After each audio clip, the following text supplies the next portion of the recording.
I think the changes are obvious, and I think they're huge.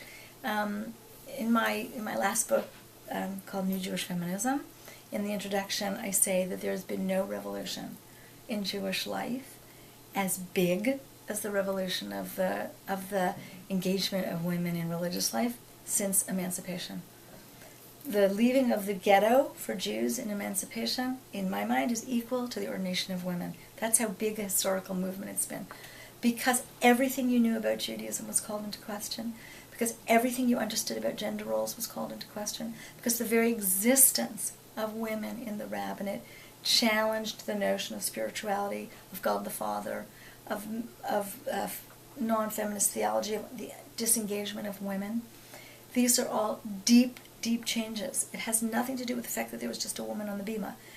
It's the concept of having women as leaders of the Jewish people that radically changed Judaism, that caused people to ask the question, where are women in this text? That caused people to ask the question, why is this law for or against? Can women, can't women, should women, shouldn't women?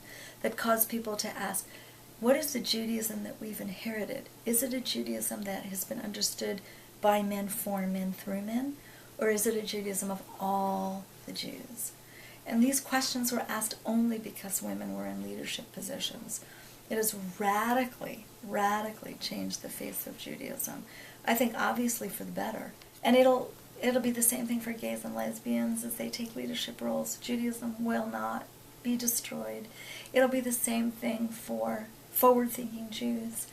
The reality is we really have two kinds of Judaism today.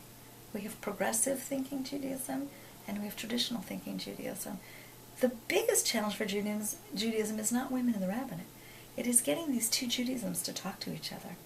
It is getting these two Judaisms to live together. It is getting non-Orthodox Jews to take responsibility for the future of Judaism and to stop abdicating it and to stop saying, well, if it wasn't for them, there'd be no Judaism. We have to start saying, if it's not for us, there'll be no Judaism, because frankly, we are the Judaism of the future. In 200 years, I really cannot believe that there will still be Polish dress-wearing Jews who live in the 18th century. There will still be a pocket of them, just like the Amish. But the Amish are not the mainstream of Christianity, right? Liberal Protestants are the mainstream, and liberal Catholics are the mainstream of Christianity.